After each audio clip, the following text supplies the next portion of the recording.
नरेंद्र दामोदर दास मोदी। हा आवाज देशात तिसऱ्यांदा घुमला। नेहरू नंतर मोदी भारताचे सलग तिसऱ्यांदा पंतप्रधान झाले। इलेक्ट्रॉल बॉन्ड, कोरोनाच्या खराब लसी, मणिपूरचे कांड, अंबानी अडानी कनेक्शन, चंदीगड इलेक्शन रिझल्ट छेडछाड प्रकरण, शेतकरी आंदोलन या सगळ्या गोष्टी मोदींच्या विरोधात होत्या, पण तरीही मोदी पुन्हा पंतप्रधान झालेच। पण ते कसं काय? मोदींकडे एखादी दिव्य शक्ती आहे का जी त्यांना नेहमी चर्चेत ठेवते, सत्तेत ठेवते? या प्रश्नाला समजून घेण्यासाठी या काही जाहिराती पहा। Washing powder Nirma, washing powder Nirma, असली मसाले सच सच MDH। मला सांगा, तुमच्यापैकी सगळ्या लोकांना या जाहिराती लिरिक्स सकट पाठ असतील की नाही? आता यात निर्मा वॉशिंग पावडरचं उदाहरण घ्या। आज तुम्ही कोणत्याही किराणा दुकानात गेले तर तिथे कित्येक लोक तुम्हाला सर्फ एक्सेलचा निर्मा द्या म्हणताना भेटतील, आणि तसंच कोलगेट, ग्लुकॉन डी, मॅगीचं सुद्धा आहे। का तर त्या विशिष्ट प्रोडक्टच्या जाहिराती नाव आपल्या मनावर इतक्या वेळा बिंबवले गेलंय की ती वस्तू म्हणजेच तो प्रोडक्ट असं आपल्याला वाटू लागतं। आणि हे सगळं सक्सेसफुल घडलं की तो प्रोडक्ट एका ब्रँडमध्ये कन्वर्ट होतो, आणि एकदा की लोकांच्या मनात तो ब्रँड निर्माण झाला तर त्यावर कितीही आरोप झाले तरी तो प्रोडक्ट सहजासहजी लोकांच्या मनातून उतरतच नाही। आणि याचं उत्तम उदाहरण म्हणजे मॅगी। 10-20 रुपयाला मिळणाऱ्या या प्रोडक्टवर मध्यंतरी भेसळ व स्टँडर्ड गुणवत्ता न राखल्याचे आरोप झाले, आणि काही काळासाठी सरकारने या प्रोडक्टला बॅन सुद्धा केलं होतं। पण तरी आज मार्केटमध्ये लोक नूडल्स द्या म्हणत नाहीत तर मॅगी द्या म्हणतात, आणि हेच सध्या नरेंद्र मोदींबाबत घडतंय। त्यांच्यावर अनेक आरोप लावले जात आहेत, काही सिद्ध सुद्धा होत आहेत, तरी ते फक्त आणि फक्त सक्सेसफुल मार्केटिंग आणि त्यांच्या नावाचा निर्माण झालेल्या ब्रँडवर ते परत एकदा पंतप्रधान झाले आहेत। आणि आता हे सगळं कसं घडून आणलं गेलं, यात कोणाकोणाचा हात आहे हे सर्व पाहूयात आजच्या या व्हिडिओमध्ये। व्हिडिओला सुरुवात करण्याआधी लाईक, शेअर आणि चॅनलला सबस्क्राईब नक्की करा। लाईक केल्याने काही होणार नाहीये, फक्त हा व्हिडिओ जास्तीत जास्त लोकांपर्यंत पोहोचवण्यासाठी यूट्यूबच्या अल्गोरिदमला थोड्याशा सूचना जातील, बाकी काहीच नाही। भारतात सर्वात पहिल्या इलेक्शनमध्ये रशियामधून रेडिओद्वारे प्रचार करण्यात आला होता। काहींनी कागदावर आपापल्या पार्ट्यांची चिन्ह काढून घरोघरी वाटले होते, आणि असंच प्रचाराचं सत्र राजीव गांधींच्या काळापर्यंत चालत राहिलं। काहींनी गरिबी हटवचा नारा दिला तर काहींनी जय जवान जय किसानचा। पण जसा जसा काळ उलटत गेला तसा तसा प्रचाराची पद्धत सुद्धा बदलत गेली। आधी आम्ही हे करून दाखवू, ते करून दाखवू असायचं, आणि आता हे तुम्हाला मारतील, ते तुम्हाला लुटतील असा प्रचार व्हायला लागला आहे। आता यात दुर्दैवाने सगळ्यात पुढे पंतप्रधान मोदी होते। त्यांनी देशात अनेक ठिकाणी पूर्णतः परस्पर विरोधी विधानं केली। और पहले जब उनकी सरकार थी उन्होंने कहा था ये संपत्ति इकट्ठी करके किसको बांटेंगे? घुसपैठियों को बांटेंगे। मुस्लिमों का देश के संसाधनों पर पहला हक है, ये मनमोहन जी का बयान है। कधी मुस्लिमांपासून हिंदूंना धोका आहे म्हटलं तर कधी मी हिंदू मुस्लिम कधीच करत नाही आणि त्याचं राजकारण सुद्धा करत नाही असं म्हटलं। मैं जिस दिन हिंदू मुसलमान करूंगा ना, उस दिन मैं सार्वजनिक जीवन में रहने योग्य नहीं रहूंगा। मैं वोट बैंक के लिए काम नहीं करता हूँ, लेकिन मैं इसका मार्केटिंग नहीं करता हूँ। वाह, क्या एक्टिंग कर रहा है। आणि अनेक ठिकाणी वेगवेगळ्या जातीय समुदायांशी माझा खूप जुना संबंध असल्याचं देखील पंतप्रधान मोदींनी म्हटलं आहे। आणि हे सगळं पाहिल्यावर प्रश्न पडतो की मोदी माणूस आहेत की देव? आणि आश्चर्याची गोष्ट म्हणजे याचं सुद्धा उत्तर मोदींनी देऊन टाकलंय कि परमात्मा ने मुझे भेजा है। ये ऊर्जा बायोलॉजिकल शरीर से नहीं मिली है, ईश्वर ने मुझसे कुछ काम लेना है। गमतीचा भाग सोडा, पण जगातील सर्वात मोठ्या लोकशाही देशाच्या पंतप्रधानांना वेगवेगळ्या ठिकाणी केलेले वेगवेगळ्या विधानांची चूक लक्षात आली नसेल का? किंवा त्यांना कोणीतरी हे असं घडतंय असं सांगितलं नसेल का? तर नक्कीच सांगितलं असेल, आणि त्यांना हे विधान करताना पूर्णपणे काय होणार आहे याची कल्पना देखील असेल। पण तरी मग त्यांनी असं का केलं असेल? तर त्याचं कारण आहे शॅडो पॉलिटिक्स। होय, आज प्रशांत किशोर यांची आयपॅक, सुनील कोनुगोलूची ABM यासारख्या पॉलिटिकल कन्सल्टन्सीत मोठमोठ्या पक्षांसोबत काम करतायत, आणि या शॅडो पॉलिटिक्सचा वापर करून त्यांना इलेक्शन जिंकून देतात। जसं 2014 मध्ये मोदींच्या यशाचं कारण प्रशांत किशोर ठरले होते, आणि सध्या गुगल व मेटाच्या एका रिपोर्टनुसार गेल्या डिसेंबर ते मार्चपर्यंतच्या 3 महिन्यात फक्त डिजिटल जाहिरातीसाठी 103 करोड रुपये खर्च केले गेलेत। पण तुम्हाला काय वाटतं, हे पैसे BJP काँग्रेस पक्षांनी दिले असतील? तर नाही, हे सगळं पॉलिटिकल कन्सल्टन्सी मार्फत होतं। आता यात प्रशांत किशोर यांच्या आयपॅकचं उदाहरण घेऊयात।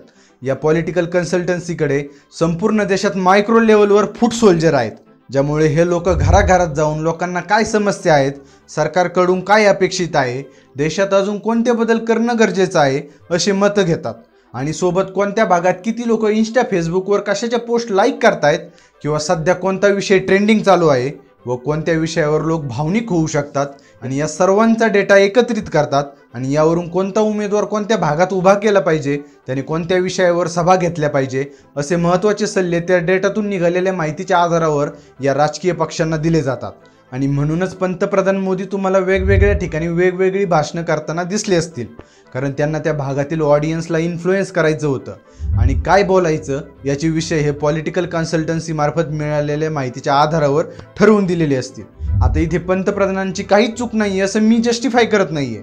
त्यांना 100% जबाबदारीने भाषण करण्याची गरज होती आणि फक्त मोदीच नाही तर राहुल गांधींनी सुद्धा संविधान बदलायचे नॅरेटिव्ह सेट केलं होतं, पण ते सुद्धा पूर्णपणे चुकीचं आहे.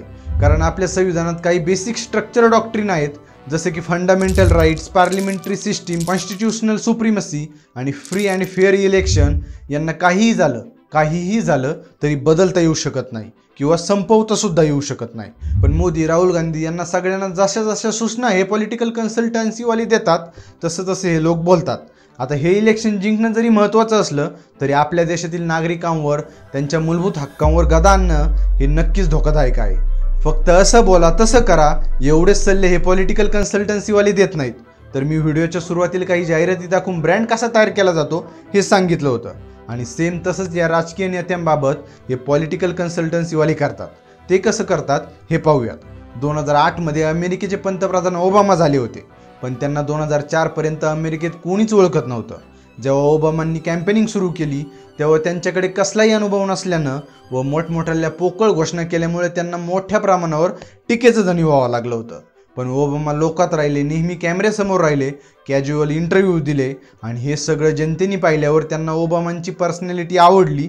त्यांना त्यांचा पर्सनल पर्सोना आपलासा वाटला आणि ओबामा यातून निवडणूक जिंकले. आणि तेव्हापासून संपूर्ण जगात पक्षांचा प्रचार कमी झाला आणि एका व्यक्तीवर केंद्रित प्रचाराला सुरुवात झाली.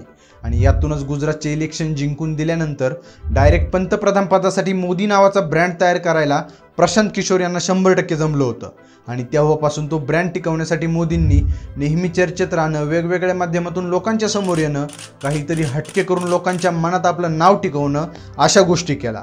त्यात आपल्या देशातील लोक धर्माच्या नावाखाली लगेच भावनिक होत आहेत, मग ते कोणत्याही जातीची किंवा धर्माचे असो. आणि हे कळाल्यावर सगळ्याच राजकीय नेत्यांनी जाती धर्माचं राजकारण करायला सुरुवात केली. त्यात त्यांना काही प्रमाणावर मतं गोळा करता आली, पण इकडं संपूर्ण देशात जातीमध्ये तेढ निर्माण झाली आणि यामुळे सामान्य माणसाच्या जीवनावर काय प्रभाव पडतोय याचा विचार देखील या लोकांनी केला नसेल. आता हे सगळं यशस्वी होतंय हे पाहून अनेक नेत्यांचे यूट्यूब चॅनल तयार झाले, अनेकांनी वेगवेगळ्या इन्फ्लुएन्सरसोबत पॉडकास्ट केले आणि प्रचाराचा नवीन मार्ग यातून तयार झाला. पण हा मार्ग सामान्य जनतेच्या स्वातंत्र्याच्या, गुप्ततेच्या मूलभूत अधिकारांवर गदा आणणारा ठरतोय. आणि हे मीच नाही तर भारतीय जनता पार्टीचा बॅकबोन मानली जाणारी RSS संघटनेचे मोहन भागवत स्वतः म्हटलेत. चुनाव लड़ने में भी एक मर्यादा होती है, उस मर्यादा का पालन नहीं हुआ.